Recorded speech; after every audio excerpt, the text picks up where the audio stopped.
Boker Tov, everyone. We are this week continuing in the book of Vayikra Leviticus in a double portion of Acharei Mot Kedoshim. The phrase Acharei Mot literally means after the death, and it's referencing back to an earlier parsha where we discussed the death of Aharon's sons Nadav and Avihu.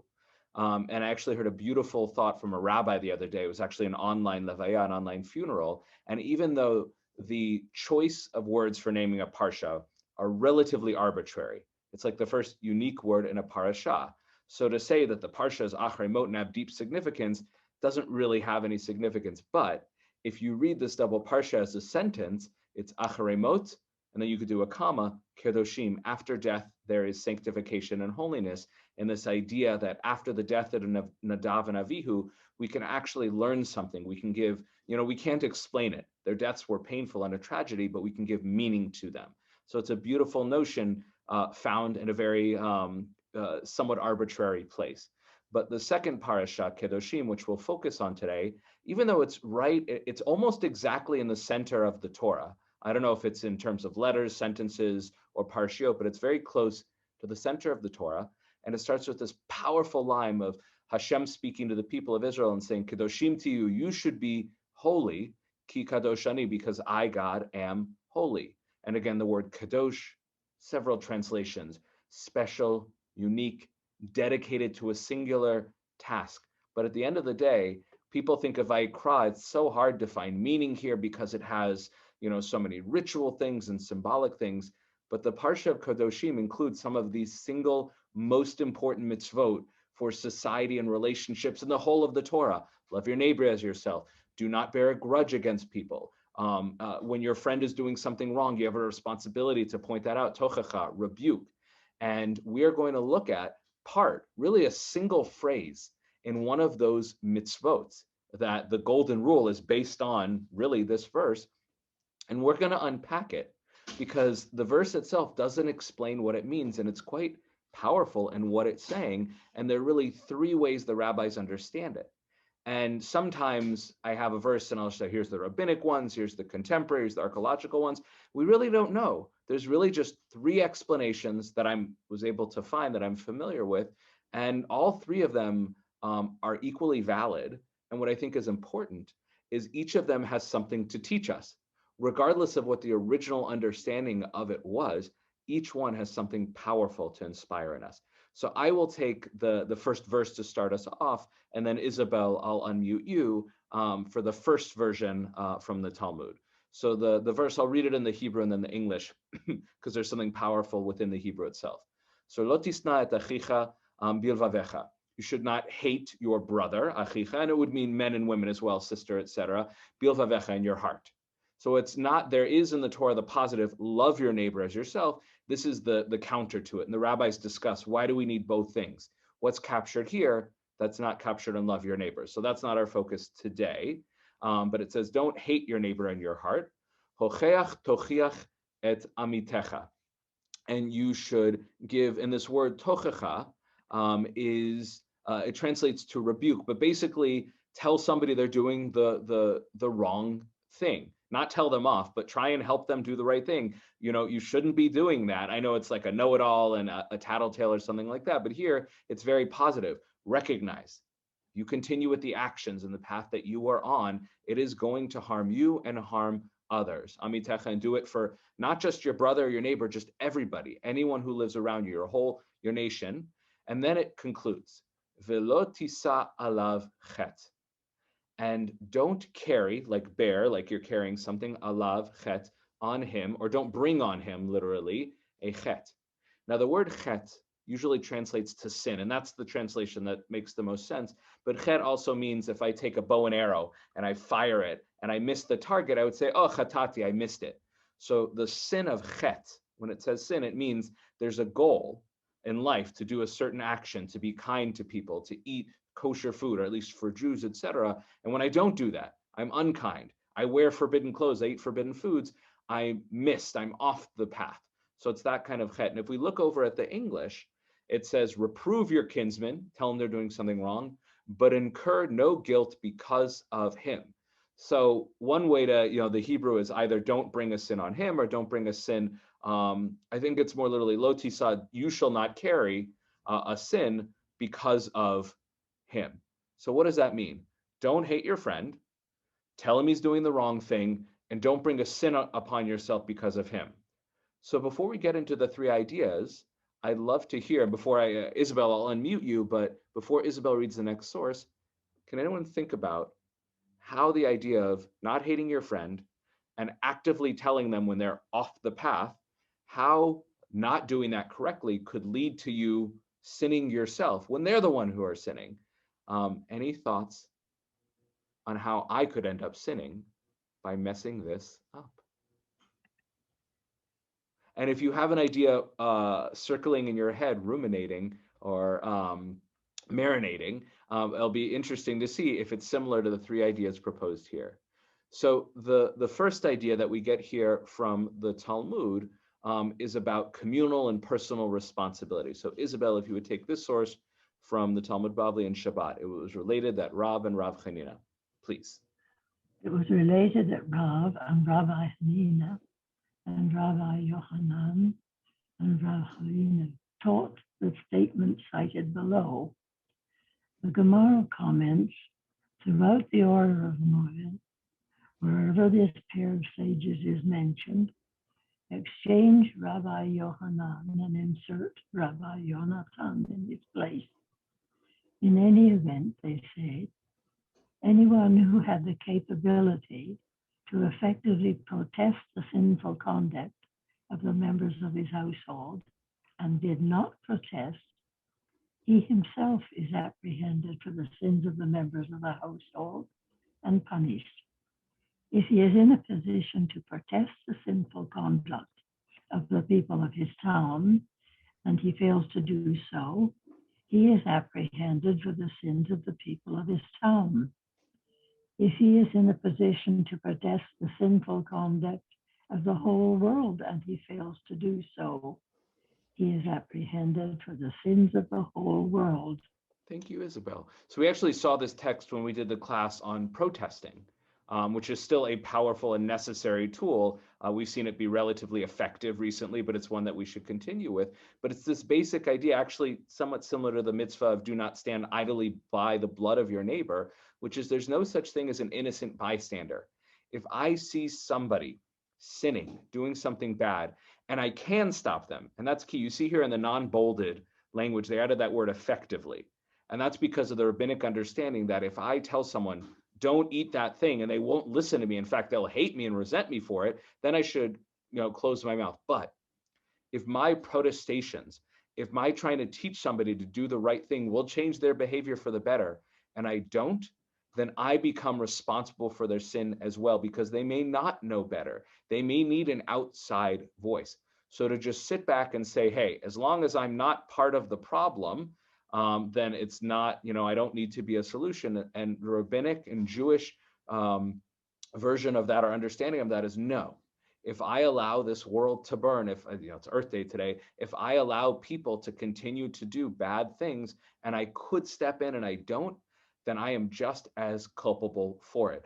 So going back to our verse, the understanding is I should be reproving, rebuking, telling my friend they're doing the wrong thing. And if I don't do it, then the sin that they are responsible for becomes my sin as well. God looks down and says, you should have stopped them, but you didn't. And now I hold you partially or even fully or even more responsible because you knew better and they didn't. So that's the first understanding of it. And it reads quite well. It actually makes very good sense in the context. So before we go on to the second understanding, any questions on this one? Yeah, Jane, I'm going to unmute you and then I'll let you stay unmuted for the next source, please. So I don't know if we're going to get to it, but I'm thinking more about a person in relationship to another person, not a household or a town or the whole world. So in the universities that Ellis and I attended, there was an honor code so that if you see someone cheating, you're supposed to report it. So that's one example. Or another example I'm thinking of is Ellis is calling out that he had to sign it on each exam that he had not seen anybody cheating. A second example is you're a child, say, and I don't know if under the age of 13 there's any responsibility here, but you're a child and your friend steals candy from a store. What is your responsibility there? Or if you're an adult and someone does something illegal and asks you to be their alibi. So Absolutely. I'm thinking of those one-on-one things rather than what's being discussed here in terms of communal responsibility. Yeah.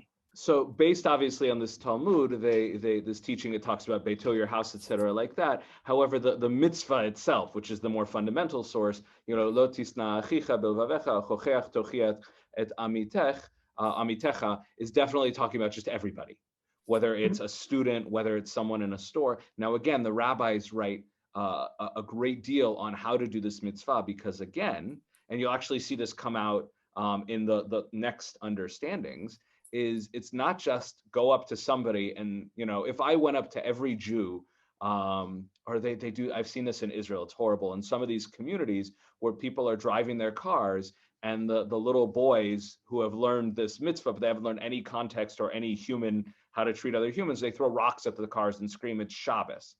So they might think, oh, I'm doing a mitzvah, but if they had learned any rabbinic teachings, they would know they're actually doing quite the opposite, and they're actually creating active hatred between Jews and non-Jews, and these next explanations will get into that. So it's not just the fact that you're saying, it's not just go out there and rebuke, it's how you do it. So if I'm in a store and I see a little boy stealing and I say, you probably shouldn't do that, and they'll put it down, great, I've done a mitzvah, I helped that little, it's more about helping the little boy or little girl. But if I have somebody who doesn't keep Shabbos, and I say, well, you should really be keeping Shabbos, or I never want to talk to you again, like, what have I done? They're not going to keep Shabbos. I've just made a fellow Jew hate me.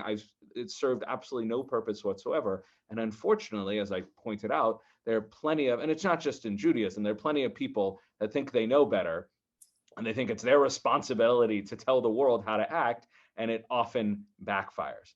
So the mitzvah of tochecha is for everybody in your life, but how you do it and thinking about how the person is going to respond is just as important. And I think that's going to come out a little bit here in this the second explanation, Jane, I'll let you take, which is it's based on the Talmud, but it's explained in Rashi in his commentary. Okay. So please. Thou shalt in any wise rebuke thy companion and not bear a sin on account of him, i.e., though rebuking him, thou shalt not expose him to shame, literally make his face grow pale in public, in which case you will bear sin on account of him. Excellent. So what I was talking about will come up. Oh, sorry, go ahead. Yeah, no, go ahead. So the idea what I was talking more of, it's how you do it. That's going to come up more actually in section C, the third idea, but this one is important too, which is it's not a matter of whether they'll listen to me. If it's, let's say we're in the middle of shul, halavai, God willing, very soon, and I see somebody, let's say it's on Rosh Chodesh, we're putting on tefillin in the morning, and I see somebody doing it slightly wrong. They're putting it, they're wrapping it a little bit wrong. So I know that as a rabbi, it's my response, and I know this is somebody who would love to know the right way. So I go up to this person, and there's two ways I can do it. I can stand from the front of the shul and be like, what are you doing? That's not how we put on tefillin. So technically I've given tochecha, I've told them they're doing it wrong. Wouldn't be a sin per se, but I'm, helping them do it correct. But what have I also done? I've deeply embarrassed them, which now means I've sinned. I've brought, shame upon this person. So now I am a sinner for shaming a fellow Jew. So how should I have done it? And that's why I said it's not what you say, it's how you say it. Should have gone over and be like, hey, I just wanted to ask about putting on tefillin and where you learned to do it, or, in a very kind way, and be like, oh, I was just noticing how you put it on. And, I'm wondering if you need some help, but do it quietly and respectfully. And they say, I actually don't know what I'm doing. And then I help them. Or this is my father's tradition. It's Sephardic. It's a little different. Again, when you ask the person with respect, that'll come up again in section 3. When you actually ask the person, it creates a relationship. You might realize you're wrong about it. You don't shame them. But again, how often, and just like the first one, how often do we just let people go and ignore the problem? And then the second one, how often do people think that they know the best and they call someone out for sinning or doing something wrong, and they just end up embarrassing them? And it's very hard for teachers when they're in the middle of class and there's a student talking in the back to say, Maishi, you're interrupting class, you've been playing around, and it just embarrasses them. And it's hard for a teacher because if they walk quietly in the middle of class all the way back to little Maishi, everyone knows that they're talking to them. So it's a fine balance, but again, it's really tricky to call people on their mistakes. But if we do it really wrong, then we could end up either being responsible for it, explanation one, or end up sinning ourselves by embarrassing and injuring a fellow Jew in person. So any thoughts, comments, or questions on explanation 2b? Excellent. So Gloria and Leonard, I'm going to unmute you. And this last section, this last explanation is the longest one. And it's kind of three rabbis all sort of talking about the same idea. It's the Rabbi Ibn Ezra who kind of introduces it in a very cryptic way, and then Ramban and the Or HaChaim who kind of unpack it. And I think what you'll see here is not only is this a very relevant explanation that really has something to teach us, but it seems like the rabbis really ran with this one. Like this explanation they felt was very powerful, resonant, and just made a lot of sense with the text. Even though we can't be sure this is the right one, this is the one that I think a lot of our tradition said, this is the one we're going to kind of go with. So Gloria, if you would start with the Ibn Ezra, where he tries to explain it. And again, he does it in a cryptic way, but once we unpack it, we'll see how powerful it is, what he's saying. So please, Gloria. Sin of resentment. You should surely rebuke, lest you suspected him of something, and it was not so. And this is the explanation of, and you shall not bear a sin for him, since, if so, there would be a punishment to you for his sake. Excellent, thank you. So just the title of what I named the sin of resentment goes back to my story about the young foolish boys and sometimes even men who throw rocks at cars, screaming it's Shabbos. And what do? Do they get people to stop driving on Shabbos? Maybe they'll drive down a different road. No, they create hatred. All of these mitzvot about creating a world of kedusha, a world of sanctifying, is creating positive relationships and moving away from hatred. Now, it still says at the same time, you have responsibility towards your fellow, but the way you do it has to be a way which is not hateful and doesn't bring shame and so on. So throwing rocks at cars only brings hatred and resentment, and it doesn't even help stop the sin. It doesn't cause people to stop driving on Shabbos. So Ibn Ezra here, Avraham Ibn Ezra in 12th century Spain, is saying that you need to be 110% sure of what you're accusing someone of. And you may not even want to accuse them. You want to do it as a question. Oh, I noticed you were doing this. I just wanted to ask about it, because you may be wrong. Because if you accuse and attack someone when you don't know the story, maybe that car driving, maybe they're driving to the movies, and maybe they're driving to the hospital because their wife is in labor. There's a million different things. And if you make an assumption and you're wrong, not only have you created resentment, but you've essentially created a new double sin, because now you're hating them, they're hating you, and it just destroys all of the hard work that Hashem did in this parsha by giving us these laws. So that and again, it's so sad because we see this all the time. And I named this section Judgy McJudgington or Judgy McJudgerson. I've heard different things like that. It doesn't just have to be in the realm of mitzvot. I think everyone on this call has met someone in their lives, or even felt this way in their lives, where they wanted to judge someone, be like, oh, I can't believe that's the way they're doing that. That's the way that they're teaching. That's the way that they're making their food. That's the way that they're acting in a movie. There's a million ways it comes up. And if we said that to the other person, and we don't even need to say something to feel that sense of resentment, but if we say something, we're often wrong. And most of the time, if we're just doing it just because we're judging them, just because we think we're better, we just create hatred. So again, we have a responsibility for others, but how we do it is incredibly important. And that'll come out more now in the Ramban. In fact, Gloria, if you want to take the Ramban, and then Leonard will take it home with the Or HaChaim. So Ramban here is in many ways unpacking what Ibn Ezra had said. So please, Gloria, you shall not hate. You shall not hate your brother in your heart, since it is the way of haters to hide their hatred in their hearts. And then it stated, you shall surely rebuke your kinsman, as a separate commandment to teach him ethical reproofs. And you shall not carry sin for him, is that there will be guilt upon you if he sins and you had not reproved him. And the language of Onkelos inclines to this understanding, as he says, that you not receive liability for what is his, that you do not receive punishment for his sin. Rather rebuke him by saying, why did you do like this to me?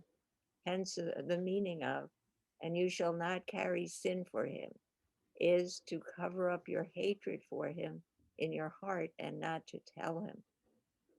As in your rebuking him, he will make amends with you or repent and admit his sin, and it will be atoned for him. And afterwards, it warns that you not take revenge from him and not bear a grudge in your heart about what he did to you, as it is likely that he will not hate him, but he will remember the sin in his heart. And therefore it warns him that he erase the crime and sin of his brother from his heart. Excellent. So he actually starts out talking a little bit about the communal responsibility, but then he shifts it into the idea and what does hatred have to do with rebuking?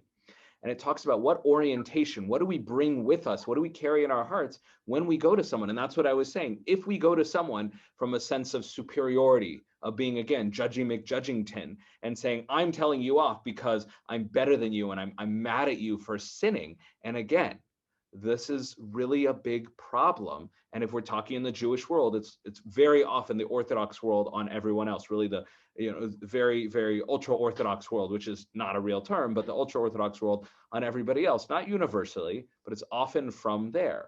And how often does it come from a place of love? Now, you do have great rabbis, Rabbi Avraham Yitzchak HaKohen Kook Zatzal. He was the first rabbi of British Mandate Palestine, or Ashkenazi chief rabbi. When he tried to teach Torah to non-religious Jews, that was a place of love. And he was very clear in his writings that the way you try and encourage and inspire non-religious Jews to become religious is absolutely for the betterment of everybody. So that's a positive example. He did not have hatred in his heart. He wasn't doing it because he hated these secular Jews for sinning. But then you find rabbis and people today who are often less educated, and they don't even think of non-religious Jews as Jews. They're monsters. They're ruining it for all of us. We throw rocks at them. Sometimes they don't even care if they actually make tshuva and start doing the right thing. All they do is they see another Jew sinning and they just are overwhelmed with hatred. And what happens when you go to try and help someone do better, but you do it from a place of hatred and judging them and superiority? Is it going to be effective? Probably not. Maybe an incredibly rare case, but for the most part, what's going to happen is you'll create double resentment. Is the person you're trying to help will resent you for the way you're doing it. They'll feel the hatred in your heart and saying, this person doesn't care about me. This person just thinks they're better than everyone else and they just want to tell me off. But when you have someone like a Rav Kook and you hear him speaking to all Jews, religious and non-religious, you say, this man loves people. When you have a Nechama Leibowitz who taught Torah and she wanted to make it so Torah was accessible to everyone, that's from a place of love. And you can really tell the difference when a rabbi is speaking to the whole Jewish world and they're trying to tell people Shabbos is important from a place of love and from a place of you're a bunch of sinners and you need to stop what you're doing and I hate you because you're sinning. And it's really easy to pick up on that. And now we've kind of focused on sort of the negative side of it. Don't carry hatred in your heart. But we'll conclude here with Orach Chaim, one of my favorite commentaries, 17th century Morocco. And Leonard, I'll have you take this. And he makes it more positive. This is not just when you have a responsibility for someone, make sure you don't go into the situation furious and hateful and angry. Rather, use it as a positive opportunity to help someone else. So go ahead, Leonard. You could start with, so that you will not. So that you will not bear a sin on account of him. Do not assume in your heart that whatever it is the other Jew has done to cause you to hate him, he has done purposely, and that he continues to feel hostile towards you. Give him the benefit of the doubt and discuss the matter with him. The discussion could lead one of two possible results. One, he may explain to you that he had a good reason for what he did, so that there is no reason to hate him. 2, he may change his attitude towards you, undertaking not to continue his hostile conduct. As a result, he becomes, quote, your friend, your brother, unquote. And this is such a, thank you, Len. It's such a beautiful place to end it. First of all, it gives some great advice. It really brings home this final idea that in the way that you fulfill this mitzvah, if you do it wrong and you bring hatred to the table, you might think, well, it's my responsibility to tell everyone because I'm better than them. All you'll do is create resentment and you won't get them to change their ways. But if you go with love in your heart, positively, and an open mind, giving them a benefit of the doubt, first of all, you might be wrong. If you go in questioning them, and again, even how you question them, just, asking them what's going on, trying to learn about them, and you find that, even if someone says the reason they don't keep Shabbat is because, they were raised in a family where there was abuse, psychological abuse related to Shabbos going on. And that it'd be great if they decided to take Shabbos on their own, but saying to them, oh, you shouldn't do that on Shabbos might be deeply damaging. There's almost always some story behind there. And when you find it out, it'll either let you know, oh, they didn't do anything wrong. They were driving on Shabbat because, they had to go to the hospital, or that they were in a situation where, yes, they were technically doing something wrong, but you learn about how to give them tochacha, how to be supportive. And that's important to me as a modern rabbi, is everyone I work with has a different level of observance, but trying to encourage and inspire them to come closer to God and Torah, everyone has a different path to do that. For some people, it'll be learning Torah. Some people will be praying. Some people will be growing in observance. Everyone has a different path. But if I assume one size fits all I'll do is create resentment, and I won't get any positive results. I won't be able to bring anyone closer to Torah. And the final thing he says is so beautiful.